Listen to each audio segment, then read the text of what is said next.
bienvenido, mi estimado telepensante. ¿Se ha hecho usted la pregunta, qué es lo que viene después del 4 de septiembre?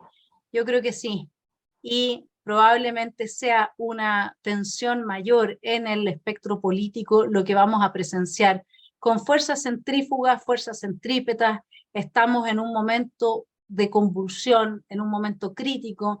¿Y quién mejor para poder comentar sobre esta situación que Orlando Sáenz, que lo echábamos de menos ya? Porque tener una mirada desde lo profundo, alguien que vivió a concho la crisis institucional de 1973, todo el proceso que vino luego con el régimen de Augusto Pinochet, la instauración, ¿no es cierto?, de la democracia nuevamente de 1990 en adelante. Orlando Sáenz es un testigo privilegiado, es un hombre que ha escrito, que reflexiona hasta lo más profundo de cada uno de los procesos que está viviendo o que ha vivido Chile, y por lo tanto le damos la bienvenida en Esfera Pública. Orlando, muchas gracias por aceptar esta invitación a nutrirnos de tu gran sapiencia, que qué duda cabe, hoy día es más relevante que nunca tener miradas como la tuya aquí presente para entender lo que está sucediendo. Bueno, mira, te agradezco mucho tus palabras. No creo tener todos los méritos que tú señalas, pero pasando ya al tema de que tú planteas. Yo creo de que yo soy de los bastante pesimistas respecto al futuro de la democracia chilena, a lo menos como nosotros la entendemos y la hemos entendido a lo largo casi siempre de nuestra historia. El país está muy polarizado, creo que además está inserto en una crisis general del sistema democrático tal como los conocemos, y he analizado bastante por qué se está produciendo esto, y yo soy de los pocos que, o por lo menos del que conozco, que le echa bastante culpa a haber lanzado al público lo que son los correos, la forma de comunicarse entre la gente hoy día, cuyo efecto lo estamos viendo. Esta multiplicidad, esta especie de democracia directa que crea el Internet, las redes sociales, están destruyendo a los partidos políticos, por de pronto. Y resulta que el sistema democrático que nosotros conocemos está construido sobre la base de la existencia de corrientes de opinión ordenadas. Cuando las corrientes de opinión ordenadas desaparecen de escena, se produce una situación de fraccionamiento de la opinión pública que comienza por inutilizar a los cuerpos colegiados. Los cuerpos colegiados dejan de funcionar porque están extremadamente divididos internamente y por lo tanto los acuerdos se vuelven cada vez más difíciles.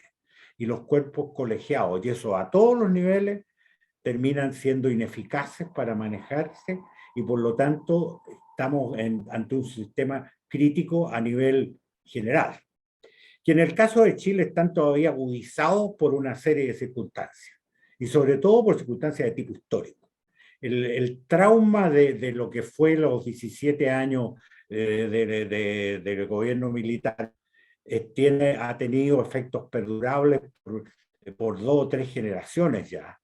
Y eso ha hecho que la polarización sea cada vez más extrema. La izquierda, la extrema izquierda, está en una operación venganza, llamémosla así, de lo que fue la dictadura militar, que ha terminado por producir una tremenda polarización del país, con muy poco pensamiento hacia el bien de Chile y mucho hacia las circunstancias de corto plazo. Y hemos visto cómo la máquina ha ido devorando al centro político, va a empezar, ¿no? Entonces, no hay más que ver las cifras de votación para darse cuenta que todo lo que le dio estabilidad política a Chile durante cierto tiempo está bastante destruido, yo, por ejemplo, haciéndole broma, me quedan muchos amigos, casi todos ya viejos, ¿eh? Pero me quedan muchos amigos de los tiempos que nos tocó vivir muy intensamente, y como creo tener algún sentido del humor, de repente le hago preguntas así difíciles de contestar. Por ejemplo, a mis muchos amigos demócratas cristianos le estoy pidiendo que me muestren un demócrata cristiano que vaya a votar por el apruebo. y realmente no lo he podido encontrar todavía. Así es que eso te da la medida de las cosas, porque resulta que pertenecen teóricamente a un partido que en teoría está por el apruebo. Sin embargo, cuesta encontrar, por lo menos entre mis amigos, no encuentro a ninguno. Entonces, y eso es un fenómeno general, y lo estamos viendo. El centro político ha sido demolido por esta radicalización, por esta polarización de la población. Como es Ahora, obvio, Orlando, una pregunta ahí.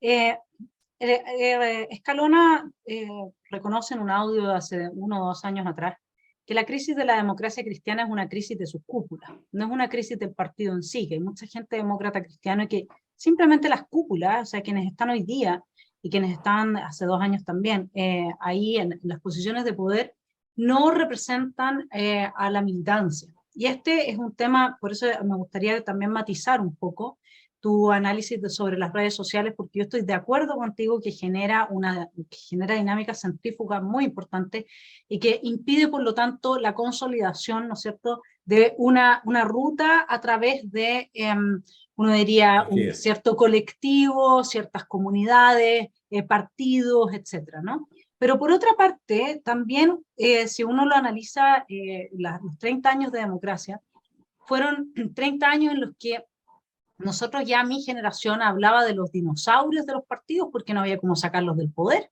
La gente que se instaló en la UDI, que se instaló en la democracia cristiana, que se instaló en el PPD, pero si no había cómo sacarlos del poder, si esos gallos nunca le dieron espacio a las nuevas generaciones, y por eso es que surge ese Frente Amplio, y por eso es que surge Evópolis en un intento de darle espacio a gente joven que pudiese también participar de la vida política. Entonces, la verdad, esto lo estudié yo todavía teniendo, no sé, 26, 27 años, y fui partido por partido a evaluar quiénes eran los que se habían turnado en las cúpulas partidistas durante los últimos 10, 15 años, y era la misma gente. Entonces, claro, cuando le dispararon por el caso Spinac al señor Novoa, se derrumbó la opción Lavín y se derrumbó toda la cúpula, todo el partido de la UDI, porque siempre estaba el señor Novoa en la cúpula, después siempre estaba el señor Elwin, después siempre estaba el señor Guido Girardi. Entonces, gente que uno decía, pero que se vayan para la casa, uno, la nueva generación. ¿Y qué pasó con mi generación?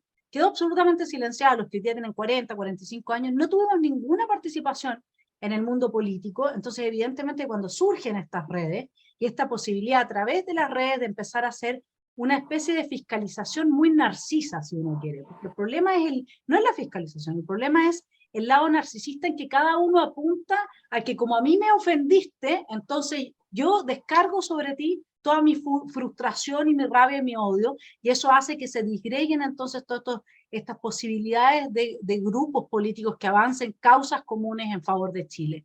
Pero yo diría, no sé cómo lo ves tú, Orlando, que la clase política acá, Gallagher había denunciado muchas veces, mucha gente había denunciado la colusión entre el poder político y el económico, que suele darse cuando en definitiva se pierde el rol del Estado en términos de regulador.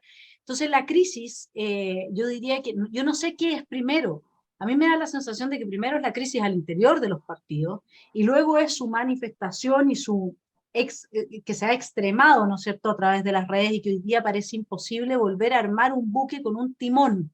Y eso, como decíamos antes, que habíamos conversado antes de empezar la entrevista, tú ves que puede tener efectos muy graves para lo que venga en adelante después del 4 de septiembre. ¿Cómo ves Sí. tú el mapa político ahí? Porque de alguna forma los amarillos representan una posibilidad de reconstruir el centro en diálogo con los sectores demócratas, porque aquí ya tenemos un sector que es antidemocrático claramente. El problema es que ese sector antidemocrático gobierna y por lo tanto tendría que ejercer el poder para controlar a los grupos violentistas que esa misma gente hace 2, 3 años atrás estaba promoviendo. ¿Cómo ves tú ese juego? ¿Hacia dónde va Chile No, cuando los mismos evidentemente que tú elementos tienes están mucha gobernando? razón. Uh-huh. No, yo estoy completamente de acuerdo con tu visión en ese sentido, de que el cambio generacional no se ha producido como debería haberse producido.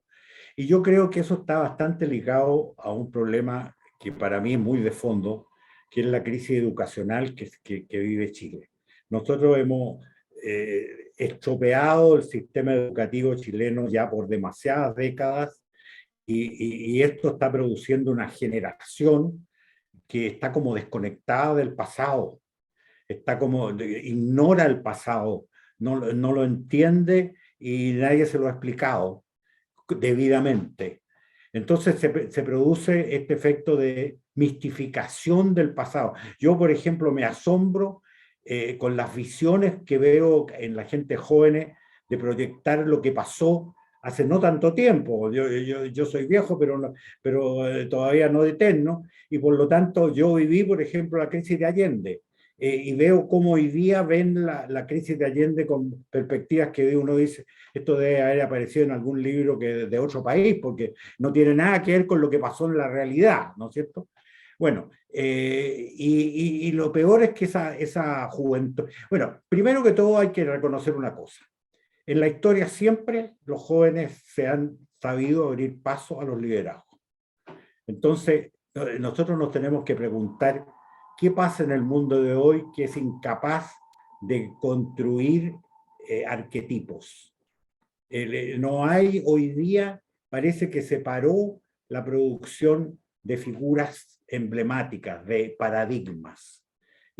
Ponte a pensar tú quién puede alcanzar la categoría de paradigma en los últimos 50 años en el mundo. Entonces, estamos ante un fenómeno de esa especie en el cual ciertamente, por ejemplo, el caso de la democracia cristiana. En el caso de la democracia cristiana existe una pérdida de bases conceptuales, me refiero, no de bases humanas, sino que de bases conceptuales. El Partido Demócrata Cristiano se ha desdibujado como doctrina, y se ha desdibujado como doctrina por causas bastante fáciles de apreciar.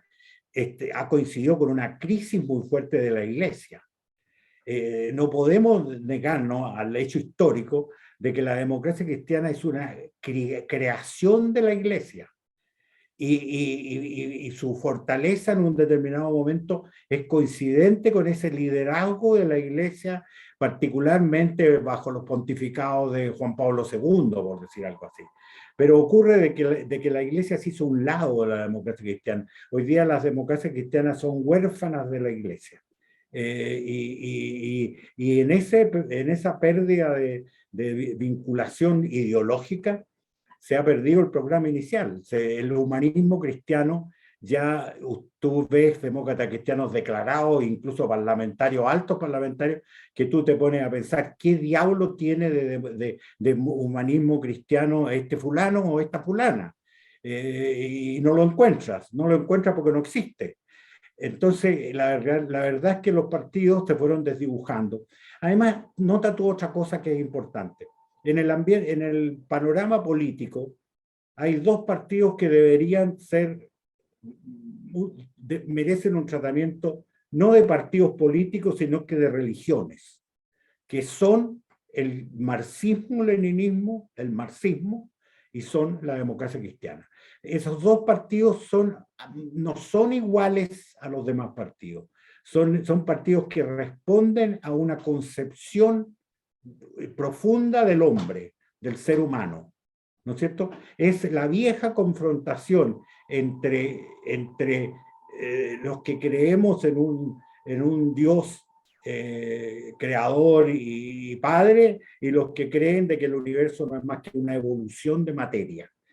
Eso, por supuesto que los militantes de hoy día ni siquiera se asoman a ese problema, pero ese es el problema que subyace en el confrontación. Por eso es que repugna tanto a una persona como yo ver a un demócrata cristiano, por ejemplo, que no distingue lo profundamente distinto que es de un comunista.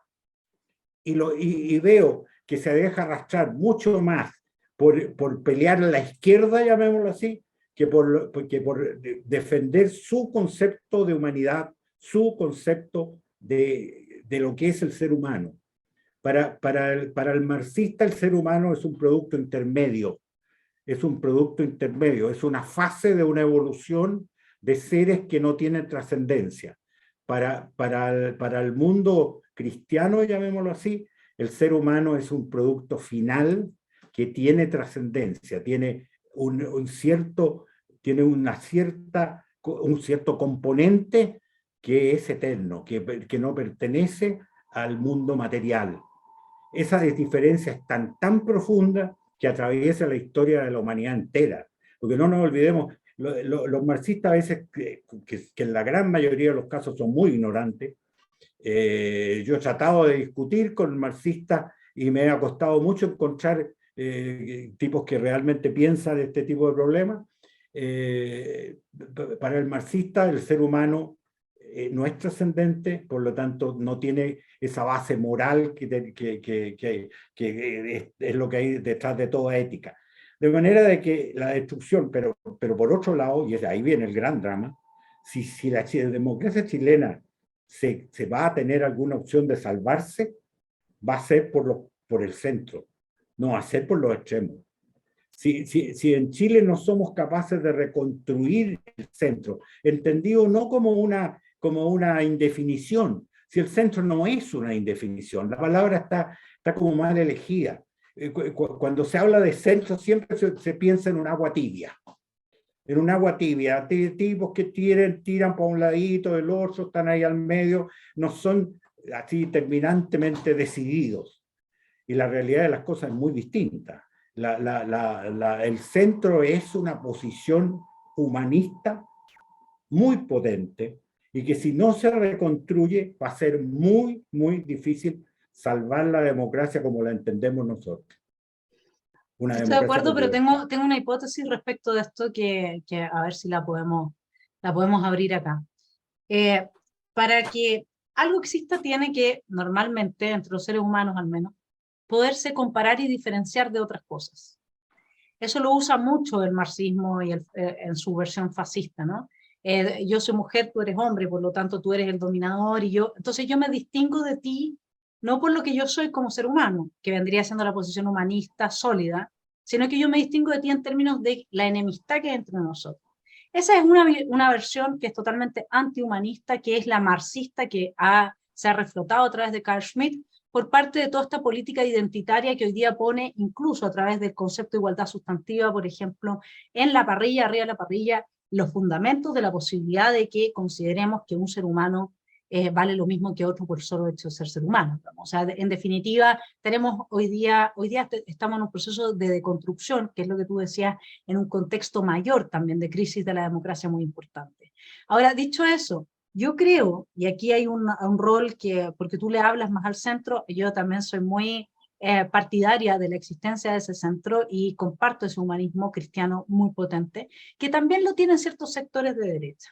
Ahora, cuando nosotros preguntamos por qué el centro político se ha hecho salir agua en Chile, en parte porque se fue corriendo cada vez más hacia una izquierda que carece de ese humanismo, que carece de esa sustancia trascendente, porque en la medida en que no lo creen, ellos mismos también carecen en su forma de actuar de esa misma sustancia, no porque no la tengan en potencia, sino que en realización, como diría Aristóteles. Sí. Entonces yo creo que para que exista este centro político potente, que yo veo con mucha alegría resurgir a partir de nuestro Václav Havel criollo, que es Christian Banken, a quien yo le mando un saludo siempre que puedo, y toda la gente que ha ido con él en este proceso. Tiene que haber una derecha sólida también, así como ya hay una izquierda sólida, que yo no tengo ningún problema con eso, pero la derecha no puede dejar de jugar su rol, porque entonces necesariamente el centro se empieza a correr cada vez más a la izquierda. La derecha también tiene que tener no todos pueden ser centro, y el centro no existe si no es en relación a, digamos, los extremos. Ahora, extrema derecha no hay, porque en Chile no tenemos una derecha fascista, si es que consideráramos que es fascismo de derecha, cosa que yo no lo creo, pero, o sea, yo sé que no es así, pero la mayor parte de la gente lo entiende así. Nosotros no tenemos una derecha conservadora, pongámoslo, que eso sí sería una derecha realmente extrema, que quiera usar el aparato estatal para imponerle a la gente una visión religiosa de la vida, digamos, de un cierto tipo. Eso nosotros no lo tenemos en Chile. Lo que sí tenemos una extrema izquierda que a través de la violencia y siendo minoritarios quieren imponer una visión religiosa, materialista, tal cual, como tú decías, a todos los chilenos. Entonces, en ese sentido, la derecha también tendría un rol importante, que es recuperar, porque este vaciamiento de los principios afectó a todos menos a la extrema izquierda. O sea, se diluyó la centroizquierda, se diluyó la centroderecha, si es que pudiésemos hablar así, que existiese una centroderecha, y la derecha misma se hizo sal y agua, y lo que quedó en definitiva, resurgiendo un poco a través del Partido Republicano, no nos olvidemos que el último candidato fue José Antonio Kast, de un partido nuevo, justamente porque todos los otros partidos perdieron absolutamente su coherencia interna y su solidez en torno a sus principios. Entonces, con independencia de que dejemos, no tenemos por qué centrarnos en republicanos, pero para que exista ese centro, y eso es lo que me gustaría que abriéramos esa hipótesis, yo creo que ese centro tiene que poder dialogar con quienes son demócratas, con quienes tienen para los dos sectores, tanto para derecha como para izquierda, demócratas que tengan esa solidez de la concepción del ser humano trascendente, sin cuyo marco no hay dignidad, no hay nada, sino lo demás palabrería. Y en ese sentido me parece que hay un rol que tiene que hacer la gente de centro izquierda, no sé cómo lo ves tú, en términos de abrirse un poco también a conversar, por mucho que los detesten, con gente derecha democrática que esté dispuesta a defender sus principios y no cerrarse y decir, no, es que ellos son de extrema, porque entonces no hay diálogo entre los sectores demócratas, y eso es lo que nosotros también necesitamos. No, yo estoy muy de acuerdo contigo en que la derecha cumple un rol siempre y va a tenerlo, si es que tenemos una salida, va a tener un rol de contrapeso sin duda. Y sería ridículo negar la existencia de esa derecha o mirarla con desprecio porque no corresponde hacerlo. Esa derecha ha existido y va a seguir existiendo siempre, en torno a gente que cree de que la mantención del estatus, la mantención de la situación es parte esencial de la estabilidad. Lo que yo creo que uno de los problemas grandes de Chile ha sido que no evolucionó institucionalmente, no evolucionó con la debida rapidez. Nuestra estructura política no tuvo la elasticidad de evolucionar que uno nota, por ejemplo, en Estados Unidos. Estados Unidos es un país que en su constitución,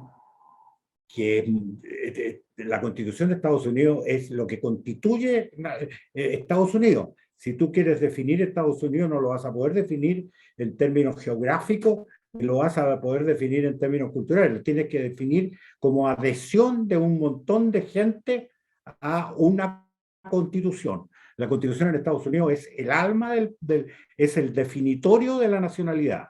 Bueno, nosotros nunca hemos tenido pero la gracia que ellos tienen es que han permitido que eso evolucione, que tenga posibilidades elásticas de evolucionar, que nosotros no hemos tenido, y eso ha provocado al final tensiones de tal magnitud que tú ves los resultados que tenemos a la vista, ¿no es cierto?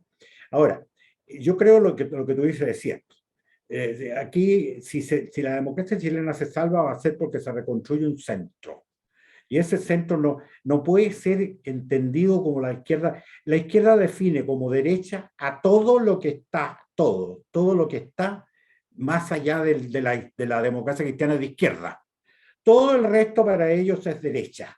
Y no son capaces de distinguir que en ese tremendo universo, que ciertamente es mayoritario, hay matices de muchos tipos, no digo de muchos tipos, pero hay diferencias notorias de apreciación. Yo soy una persona que creo que, por ejemplo, nosotros tenemos que producir un marco constitucional distinto del antiguo y en algunas cosas sensiblemente distinto, pero que tenga, sobre todo para mí, lo más importante de una nueva constitución para mí es que contenga mecanismos de ayornamiento.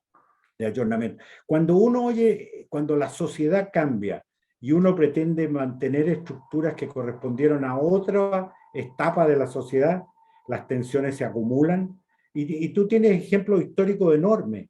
La iglesia, por ejemplo, yo estoy como muy estudiando ese tema y por eso que tengo estoy como los fenicios, el chiste de los fenicios, que siempre termina los fenicios. Bueno, la iglesia desoyó las tensiones que estaba provocando en el siglo XV, XIV, XV, la evolución del pensamiento, no hizo la reforma a tiempo y le costó la mitad de la cristiandad.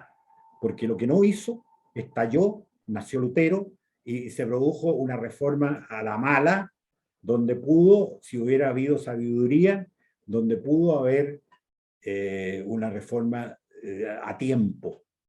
Y resulta de que ese fenómeno se ha repetido a lo largo de la historia del mundo muchas veces. Estructuras que no ceden paso a nuevas formas y por eso se van acumulando, es como los choques tectónicos de la Tierra, se van acumulando tensiones que en un determinado momento estallan. Y aquí en Chile estallaron. Y yo diría que en el mundo han estallado. Pero ahora, ¿hacia dónde nos vamos a deslizar? Fíjate que yo soy pesimista, creo que ciertamente la opción del rechazo es la menos mala de las alternativas que tenemos. No quiere decir que sea perfecta, pero es muy por lejos mejor que la otra. La otra es muerte de la democracia al tiro. Y creo de que va a haber un intento, si llegara a haber un triunfo del apruebo por un margen, por estrecho que sea, va a haber de inmediato a ser seguido por un esfuerzo por cerrar el sistema democrático, por lo que yo lo defino como autogolpe. La palabra como que asusta, cuando se dice autogolpe se cree turbas quemando edificios y en la calle. No necesariamente es eso. Un autogolpe es en la toma de una autoridad que ya no tiene contrapeso. Y eso puede ser a lo mejor hasta pacífico. Pero yo creo de que si llegara a triunfar el apruebo, va a haber un autogolpe de Estado. ¿Por qué? Porque la historia lo demuestra palpablemente. Fíjate que, y esto recuerdo un episodio. Nosotros, en la elección que se parece en cierta medida a esta, que vamos a tener el 4 de septiembre, fue la parlamentaria del año 73. En la parlamentaria del año 73, que fue por ahí por marzo, yo creo de que, y de hecho nosotros rescatamos en una forma bastante novelesca, rescatamos un documento de análisis interno de la Unidad Popular, que apareció en la prensa con unos pocos días antes de la elección y que era el diseño de un golpe de Estado en el autogolpe de Estado, en el caso de que el margen de triunfara la Unidad Popular, aunque fuera por un voto. Ese documento te demuestra que efectivamente la extrema izquierda no se va a contentar con simplemente ganar, si es que llegara a ganar, sino que va a intentar inmediatamente cerrar los espacios democráticos. El apruebo, por su parte, no, ciertamente que sería una chance de salvar nuestro sistema libertario.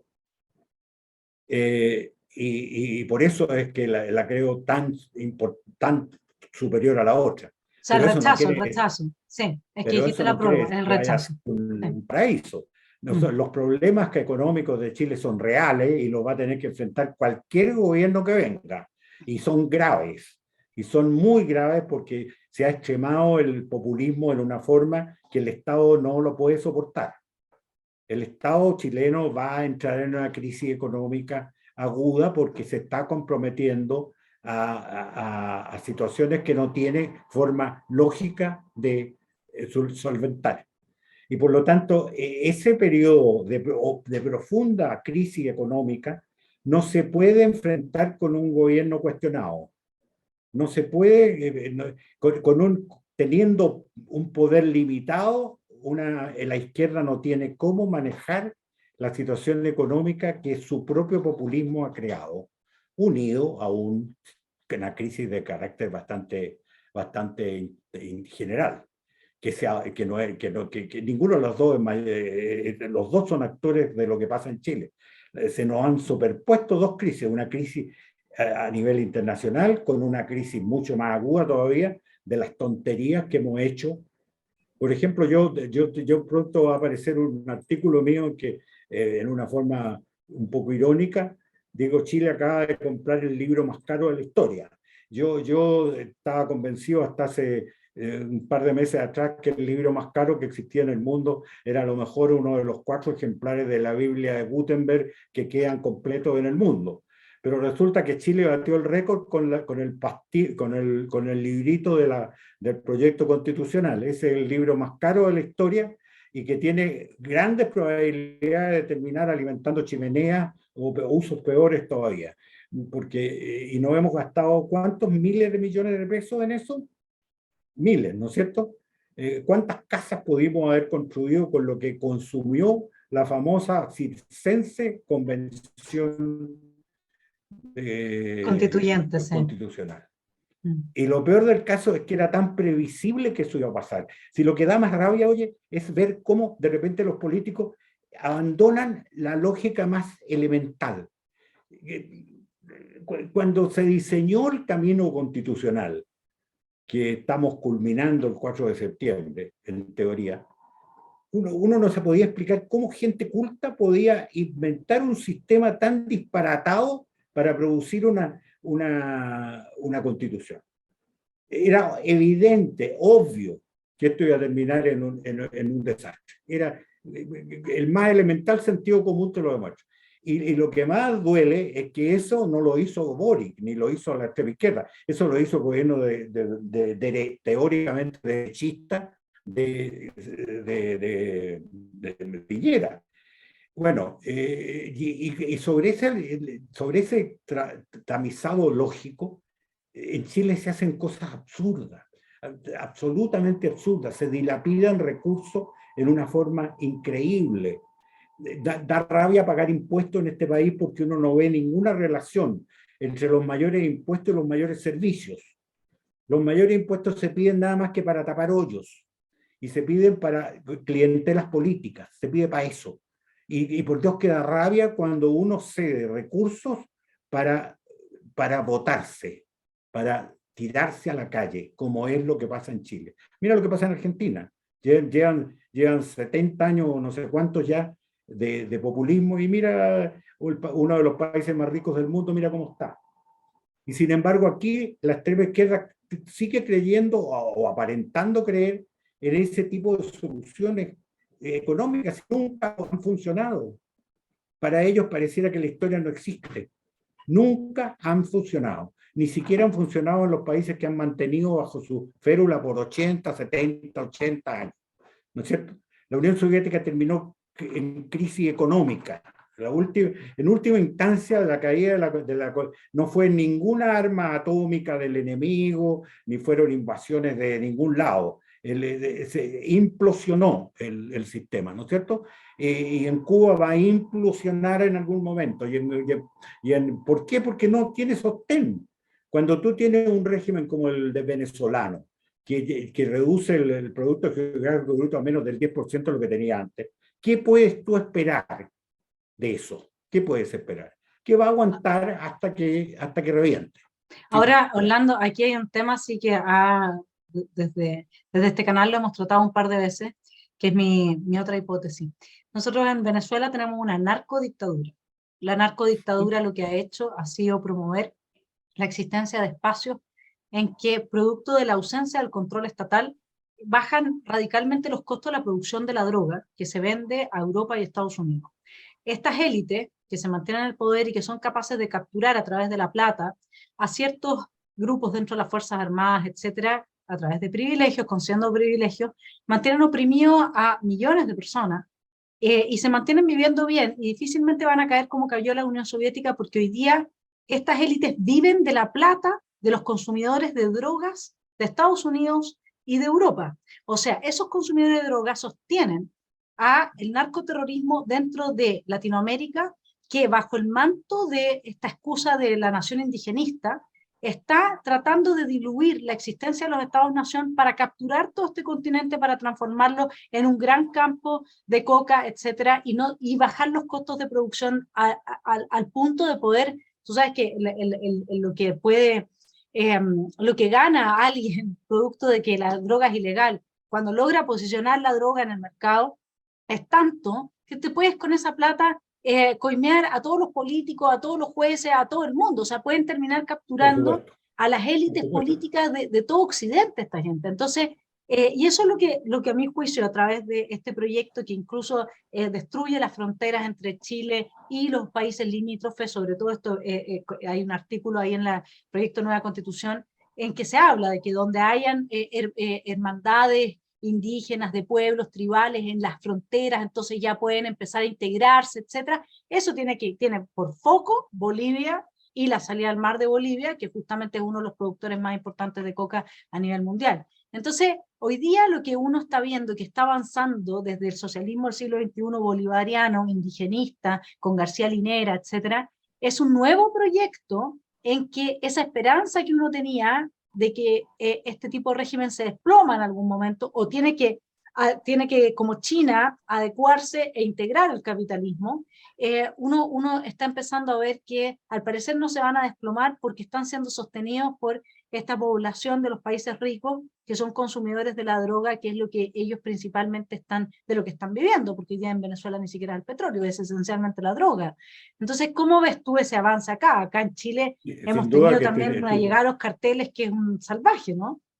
sí, yo creo de que las situaciones como la que han producido en Venezuela tienen el récord mundial de haber producido algo peor que la extrema izquierda política, que es lo que tú llamas los narcopaíses, en que ya ni para tratar de definirlo desde un punto de vista ideológico, son marxistas que leyeron a Lenin pero no leyeron a Marx.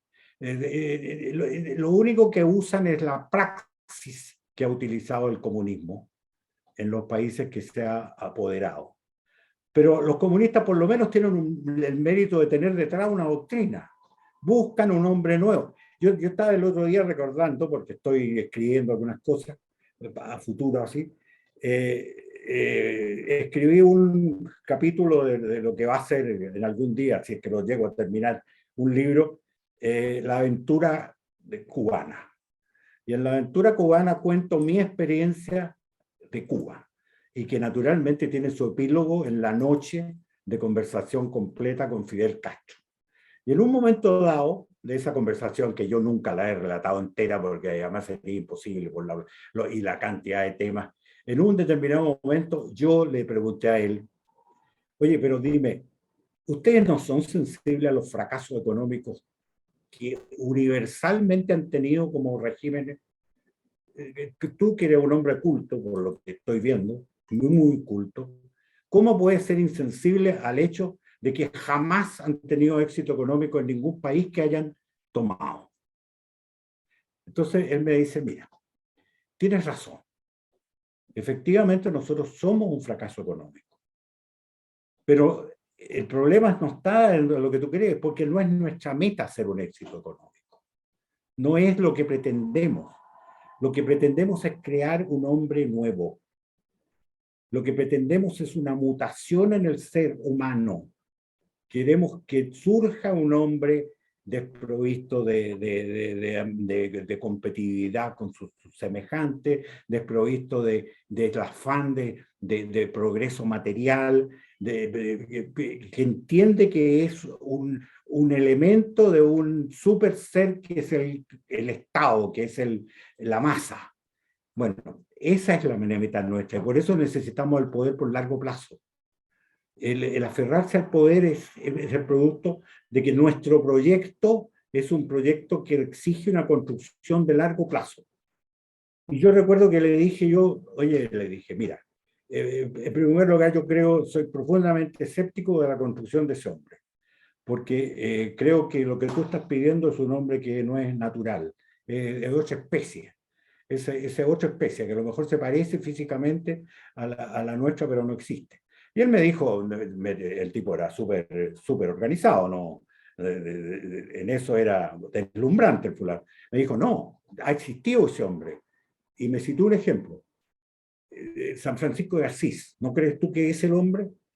Oye, le dije yo, claro, San Francisco de Asís es el hombre que tú sueñas, pero resulta de que San Francisco de Asís se produce uno cada 500 años y tiene altares por todas partes.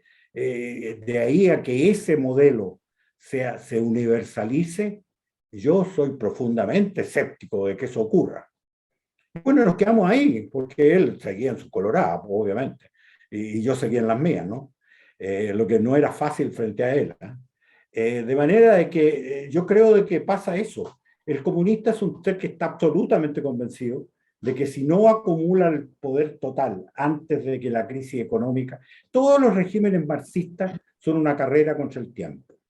Son una carrera o se consolidan antes de que la crisis económica se los devore o se van para la casa a patadas.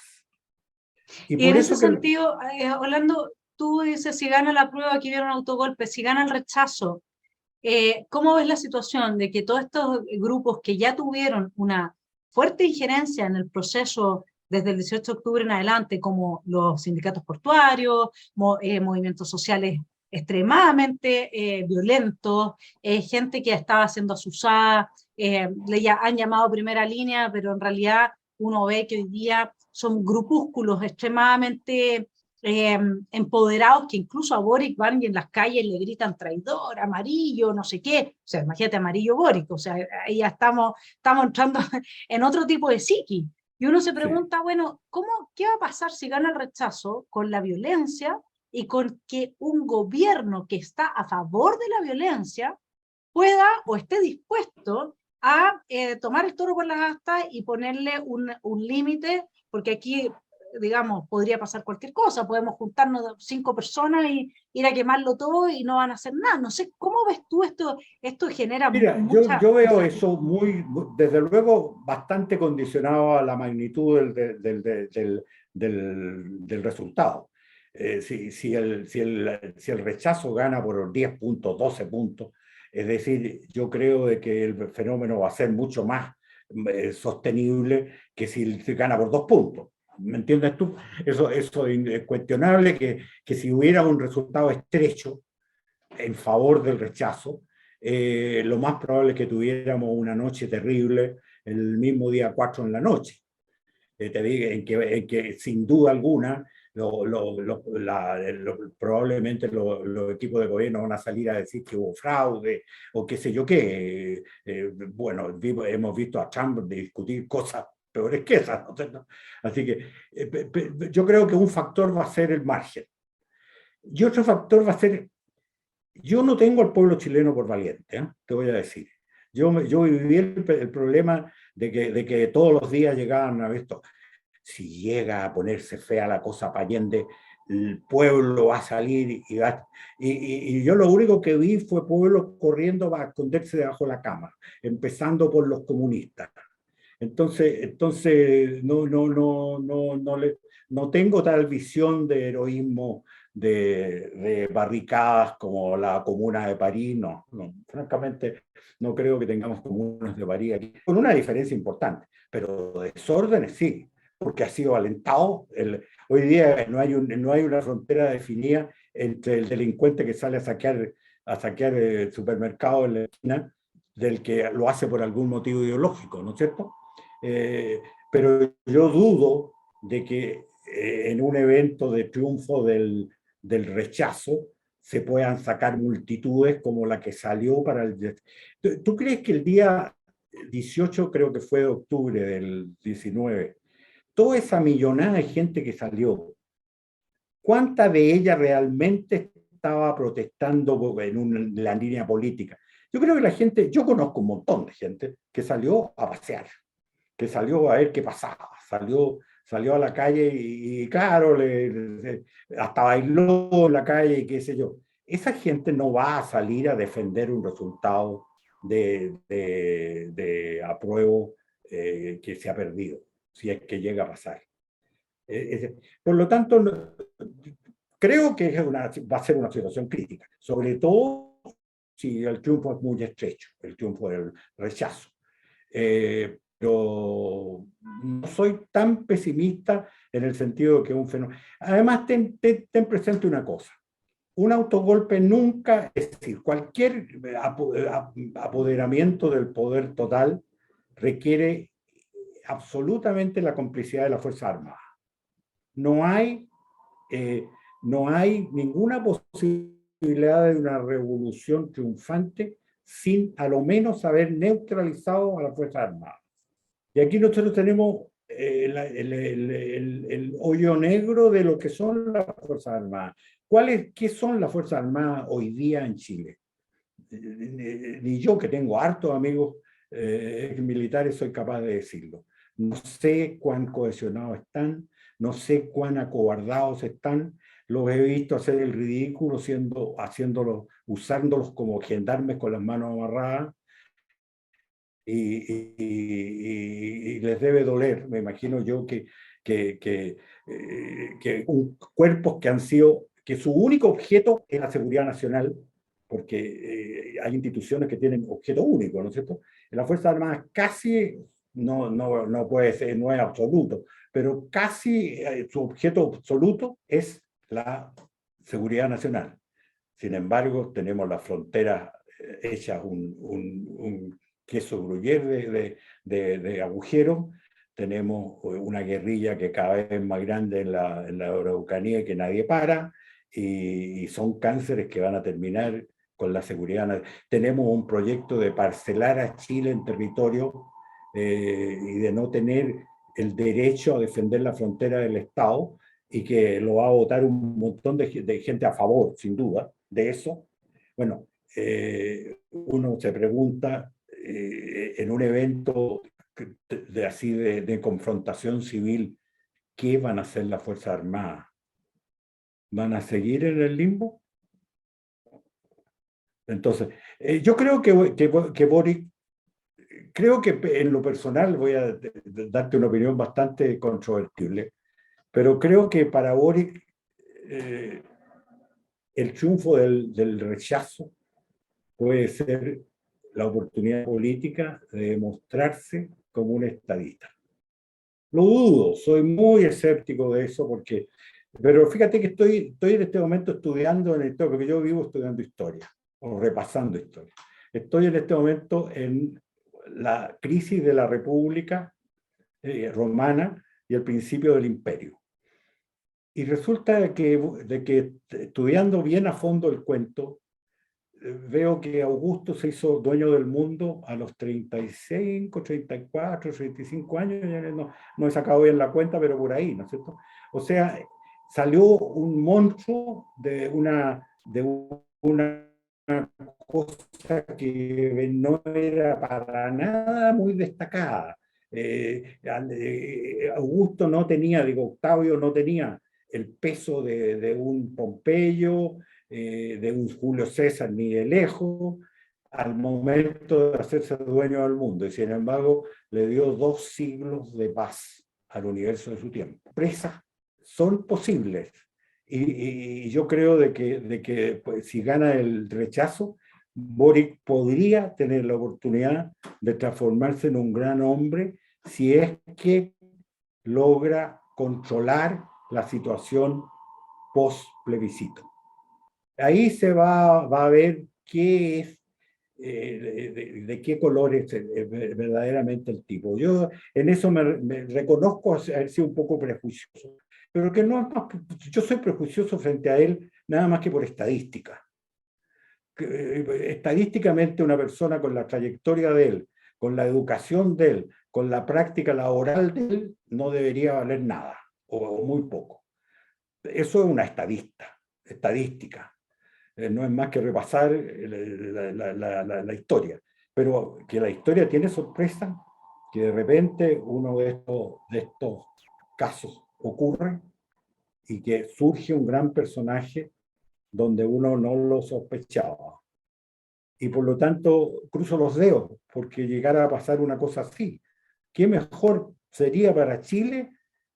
Chile, la perspectiva, yo creo que el problema peor del post-4 va a ser la perspectiva de 3 años y medio en la presidencia de un pato cojo, como dicen los norteamericanos. Los norteamericanos llaman pato cojo al presidente que a los pocos días antes de la elección de su sucesor ya no puede hacer nada, ya no tiene, se le escaparon de las manos las riendas del poder, ¿no es cierto? Pero eso en Estados Unidos pasa 15 días. Si nosotros pretendemos 3 años y medio con una presidencia sin rienda, es decir, pobre Chile, ¿no es cierto? Pobre Chile. O sea, ese va a ser un gran problema. Pero si Boric se convierte realmente en presidente, va a ser porque lo vamos a apoyar nosotros. Y cuando digo nosotros me refiero a la gente sensata de este país. Estoy auto aplaudiéndome porque me considero sensato, pero a lo mejor no lo soy tanto. Pero esa es mi visión del cuento. Claro, habría que preguntarse, mi estimado Orlando, si es que es sensato apoyar a Boric, porque Boric, cuando tú hablas de personajes que surgen siendo mediocres y de pronto dan ese golpe de timón a la vida y logran transformarse en estadistas, esos personajes tienen hábitos en su tipo de vida que les permite reunir su voluntad de poder, digámoslo en términos nietzscheanos, y ejercer el poder. No son personas softies, no son personas que se pierden en asuntos que van en contra justamente de la capacidad de uno de estar mentalmente claro y de tener control sobre la propia vida. En ese sentido, hay que siempre, más que poner, creo yo, la armadura del estadista al personaje, primero hay que ver si su estructura ósea es capaz de sostener esa armadura. Y yo creo Absolutamente. que en este caso coincido contigo en términos de que el valor de una persona con la trayectoria de Boric es realmente ínfimo en términos de lo que pueda entregar al mundo, lo que no significa que no nos pueda dar una sorpresa, pero yo creo que en el caso de Boric el milagro no es posible, porque así como a ti te gusta la historia, a mí me gusta la psicología. Sí. Y en términos psíquicos, él no es una persona, si tú le ves la trayectoria como joven, etcétera, que se manifiesta en lo que hablabas tú, que es la falta total de experiencia laboral, es la situación familiar que él tiene, que se manifiesta en todas esas cosas, pero la psiquis que hay detrás de esas cosas es una psiquis de una persona extremadamente voluble, Sí. fácilmente No, sí es manejable, cierto. con un señor como Telier al lado que es un dinosaurio, que no le tirita la pera, a él siendo comunista, que sale elegida a la Camila Vallejo de presidente del Partido Comunista, a él no le tirita la pera en pegarle una patada a la Camila Vallejo, a pesar de que estamos en el mundo, por favor, del feminismo, estamos en el mundo de la paridad, a él no le pasa nada. Él le pega una patada a la Camila Vallejo y sigue ahí incólume con su cara de ser que fue operado del alma, digamos, y ese es el señor que está detrás de toda esta cuestión. Entonces, a mí la verdad es que apoyar a Boric, y a mí, ¿por qué me salta el tiro la tecla negra cuando me dice eso? Porque claro, la democracia cristiana apoyó en su minuto a Allende, y Boric quiere ser como Allende. Yo espero que la democracia cristiana de hoy, que no son las cúpulas, sino que es la gente sensata, que aún queda con su espíritu de demócrata cristiano, no vuelva a pisar ese palito, porque fíjate que la Evelyn Matei dijo en algún momento, si le va bien a este gobierno, nos va a ir bien a todos. Es que eso es falso, porque no le puede ir bien a todos con un gobierno, con gente que ni siquiera sabe que la inflación no le beneficia a la pyme. O sea, hay un momento en que las ganas de creer que las cosas pueden resolverse por buen camino nos llevan al despeñadero. O sea, si nosotros le ponemos ficha y apoyamos a gente como la que hoy día este gobierno no tiene vuelta. Y si tú me dices, bueno, pero ¿qué hacemos? 3 años y medio de un gobierno de pato cojo, bueno, eso es mejor que 3 años y medio de un gobierno que logra apoyos a niveles de sectores medios, de política de centro, de políticos de centro, y que por lo tanto sigue avanzando sin ningún escollo su proyecto revolucionario. Si este es un gobierno que tiene a la base instaurar acá un cambio absoluto de régimen, de tipo de vida, y es un proyecto revolucionario estilo bolivariano que nosotros no podemos llegar a apoyar. La figura de Boric, este señorito, que, bueno, todos estos jóvenes surgen porque a la generación anterior no se nos dio ningún espacio, se nos bloqueó absolutamente por los viejos que nunca se quisieron en el poder. Entonces llegan estos jóvenes que se enganchan con los jóvenes, y la figura de él, si tú lo ves, en Chile, dentro de lo que es el mundo de los jóvenes, hay jóvenes bastante mejor preparados, hay jóvenes que incluso han logrado sus títulos universitarios, una gran cosa, Orlando, increíble, lograron un título universitario, una cosa increíble, que estaban mucho mejor preparados que este Gabriel Boric. al que uno realmente se analiza psíquicamente, a ti te cabe... Yo he hablado con médicos que se preguntan si es que él tiene la capacidad psíquica de aguantar este nivel de presión y este nivel de descalabro, llegando hasta el final en 4 años más. O sea, esto es lo que yo te cuento así como tras bambalinas de mi lado. Ahora, lo que está clarísimo es que lo que dices tú, que el tema de las Fuerzas Armadas hoy día es un hoyo negro. O sea, fuera de que han hecho ridículo, además no sé si viste tratando de defenderse en una, eh, ante un ataque con piedras, con todo, con una manguera, con agua, los militares, a una situación de real desgracia, digamos, en cómo están las Fuerzas Armadas. Yo creo que ahí hay una desmoralización muy importante y no sé hasta qué punto en algún momento eso puede cambiar y consolidarse en una determinada dirección o en otra, porque si nosotros vemos, no sé cómo lo comparas tú con la situación previa al quiebre institucional del 73, ahí también estaban muy desmoralizadas las Fuerzas Armadas, venía el movimiento Bió, venía la situación de que les tiraban maíz en la Sí, calle, la gente... sí, ¿Cómo sí. ves tú ese factor ahí? Mira, primero que todo no difiero en nada de tus razones de pesimismo frente a la posibilidad de que Boric tenga una transformación, pero yo a lo mejor creo un poco más en los milagros que tú. Yo creo que todos los antecedentes, sin que haya uno solo que lo contradiga, va en contra de la posibilidad de que surja la perla dentro de esa otra. Eso lo doy por descontado, pero tal vez creo yo un poco en los milagros. Tal vez estoy leyendo mucho a Shakespeare y me acuerdo de Enrique IV, cuando de ser un malandrín y un bellaco, hasta que el día que murió su padre, el rey, y el día que se convirtió en rey, colgó a sus ex parranderos con él, ¿te acuerdas? Del Enrique IV, bueno, Falstaff, bueno, yo creo en la transformación mágica que produce la asunción de una responsabilidad. Cuando tú asumes una responsabilidad realmente sintiéndola, se produce un cambio en ti.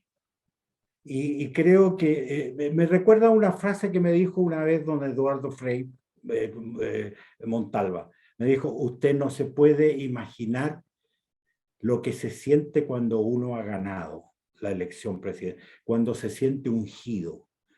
Frase de él, usted no puede imaginarse lo que siente uno cuando ha sido ungido. Él con una frase simple está apuntando a ese cambio mágico que se produce, tú eres psicóloga, mágico que se produce cuando asumimos una responsabilidad. Y no creas que se necesita ser la presidencia de la República. En la vida modesta, por ejemplo, cuando tú te casas. Cuando tú te casas, adquieres una responsabilidad que si no es capaz de cambiarte en muchos aspectos, va a ser un fracaso. Asumir una responsabilidad siempre conduce a un cierto sacrificio del yo, ¿no es cierto? Y la responsabilidad transforma el yo en nosotros. Y eso es un cambio que yo creo que se siente, nunca lo he experimentado ni lo voy a experimentar, cuando es ungido para presidente de la República, para monarca, para papa o para cualquier cosa que signifique asumir una tremenda responsabilidad.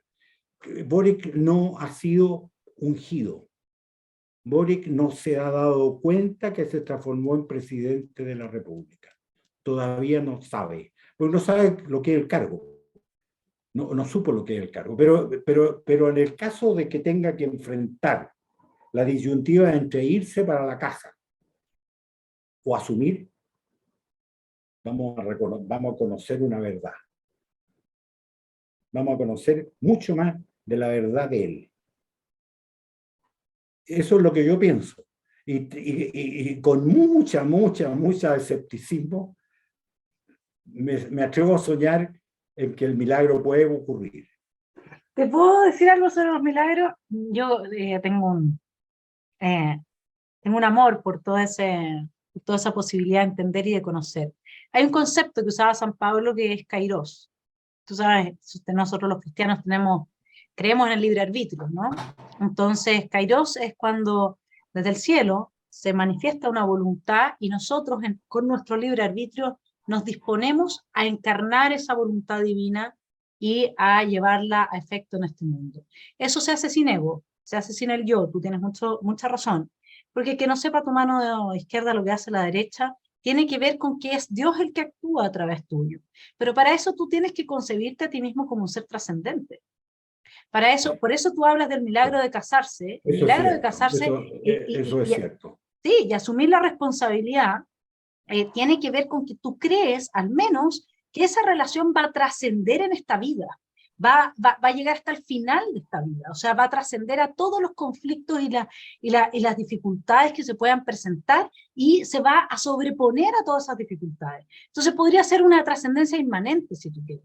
Pero Sí, el tiene tema razón. de cuando te dice Frei Montalva, esto de sentirse ungido, y es un gran peso, y eso que no lo crea usted, mi estimado telepensante, que es como que uno de repente se puso mesiánico. No, porque esto es el gran peso de asumir que el yo ya no es tan importante como la causa, ¿sí? Y por lo tanto no hay mesianismo. Lo que hay es justamente al contrario, hay con humildad un asumir que esa es la responsabilidad que uno tiene en adelante. Cuando se entra en el mesianismo ya entramos en otro plano, entramos en narcisismo, la egolatría, etc. Entonces, la pregunta es si una persona que no tiene una dimensión trascendente en su praxis, en su cosmovisión, en su autopercepción, es capaz de entender que es a partir del libre arbitrio que nosotros asumimos esa, en el caso que seamos cristianos y creamos en Dios, esa voluntad divina, y en el caso que no creamos en Dios, ese destino, si queremos ser más al estilo trágico griego, digamos, el destino que nos tocó a nosotros, o como Hamlet que dice, ¿no? En Shakespeare, maldito este mundo que se ha desquiciado, maldita la hora en que nací yo, que tengo que volverlo, que enderezarlo, etcétera. O sea, no se necesita creer en Dios, pero sí tener esa sensación de ser un ser que trasciende y que por lo tanto es capaz de habitar en sí mismo una causa que va más allá del yo. La verdad, mi estimado Orlando, que en ese sentido el materialismo absurdo, el nivel que uno ha visto, cómo han legislado esta extrema izquierda, cómo han destruido además la quinta esencia del cristiano en todo el resto del rango, porque también hay mucha gente derecha que es cristiana, y esa gente dejó de actuar como cristiano, esa gente empezó a actuar por el populismo, por su narcisismo, por su yo, etcétera. Cuando uno ve cómo es como un cáncer espiritual, te empieza a destruir como que te contagiara lepra espiritual, perdona que me apasione, pero ya no encuentras gente que tenga en esa proyección la posibilidad de encarnar el milagro. Y ahí es donde yo, si le cierro la puerta a Boris, tú dices, bueno, pero el milagro justamente tendría como condición que por ser milagro sí, pero el milagro requiere el libre arbitrio. Y para eso una autoconciencia de que somos, ¿no es cierto?, entidades espirituales que por lo tanto podemos decidir hacer el bien o el mal, que no estamos determinados. Y a mí me parece que en el espectro de Boris, yo soy filósofa, no soy psicóloga, pero me encanta la psicología, que en el espectro intuitivo e instintivo de Boric no hay materia, ya Dios ha muerto, como decía Nietzsche, porque no hay la percepción psíquica de que se pueda trascender, por último en esta vida, como lo habría pensado un griego de la antigua de la antigua Grecia, digamos, ¿no? Esto de por último ser trascendente en la historia de la humanidad. No sé, yo fíjate que ahí me quedo con esa duda si me gustaría que cerraras tú esta entrevista respecto de, bueno, del 5 de noviembre en adelante, del 5 de septiembre en adelante. Entonces, más o menos, ¿cómo tú ves que se puede ir armando? ¿Va a quedar el pato cojo? ¿Van a terminar? En el caso que salga rechazo, que todas las encuestas dicen eso, ¿cómo se podría llegar a proyectar un gobierno con el triunfo del rechazo? Mira, yo creo que tú has agregado argumentos abrumadores para hacer cada vez más improbable mi milagro. Pero los milagros son eso, ¿no? Son un efecto que no tiene ninguna explicación lógica por ninguna parte. Pero yo, igual que tú, creo que eso es extremadamente improbable, de que, digamos, tengamos una evolución porque además el hombre se jugó antes. Yo creo por eso yo en un reciente artículo hablo de la suprema irresponsabilidad que hizo Boric al asumir el apruebo como un programa propio. Él con eso quemó sus naves en una gran medida. Él a esta altura, y faltando un poco más de 2 semanas para eso, está jugado, ha sumado, el plebiscito ya no es sobre rechazo o apruebo, sino que en una muy buena medida es un voto para su presidencia y para su persona. Tiene un carácter plebiscitario en el sentido institucional que nadie más que él ha dado. Porque no pensó en que primero era presidente de todos los chilenos, o debería serlo, y no jefe de campaña de la combinación de gobierno que él tiene. Y por lo tanto eso hace todavía mucho más difícil pero yo te repito, creo que el problema político de Chile va a ser bastante agudo en el caso del triunfo del rechazo, enfrentado a la posibilidad de tener un presidente durante 3 años y medio, que por lo demás lo va a abandonar al día siguiente de la derrota. Van a haber acusaciones contra él de que se perdió el plebiscito por causa de él. Mira, los partidos políticos siempre encuentran un culpable. Siempre encuentran un culpable. Fíjate que yo tengo un primo que fue gran funcionario de CEPAL y que me contaba hace muchos años ya, una vez que le tocó ver la reacción de Jânio Quadros en Brasil, cuando juntó a un grupo para decirle, pucha, no puedo sostener el precio de la benzina, va a tener que subir. No puedo evitar que aumentar el precio de la benzina. Entonces los otros lo quedaron mirando y nos dicen, bueno, ¿y usted qué nos llama a nosotros para que le digamos cómo lograrlo? No. Lo que quiero es que ustedes me digan a quién le podemos echar la culpa. Bueno, ¿te fijas tú? El hombre en el poder el hombre mediocre en el poder, siempre tiende a ver a quién le echan la culpa. Y naturalmente que si gana el rechazo, va a empezar la caza de brujas de ellos. ¿Por qué se perdió el apruebo? Se perdió, los comunistas van a saltar y van a decir porque transmitimos señales equívocas, porque usted nunca se jugó a concho. Bueno, y lo van a hacer. Lo van a hacer. Piensa tú que, toma todo el caso del Partido Comunista. El Partido Comunista siempre, nunca, no hay excepciones, siempre está desdoblado. Siempre está desdoblado. Siempre tiene. Yo, por ejemplo, oigo ahora con profundo escepticismo hablar de que existe entre Jadwe y Tellier, existe tensión. ¿Qué existe tensión? El partido está jugado a su doble estándar. Tiene, para el caso ganador, tiene a Lavallejo metida en el gobierno y tiene a Tellier ramoneando por entre los diputados y senadores. Pero para el caso de perder, tiene a Jadwe. Tiene a Jadwe que está en la calle, ¿no es cierto? A lo mejor Jadwe le gustaría no estar ahí, pero no lo sé. Pero el tipo lo que está haciendo es mantener la doble posición del Partido Comunista siempre. Siempre el Partido Comunista está adentro y afuera.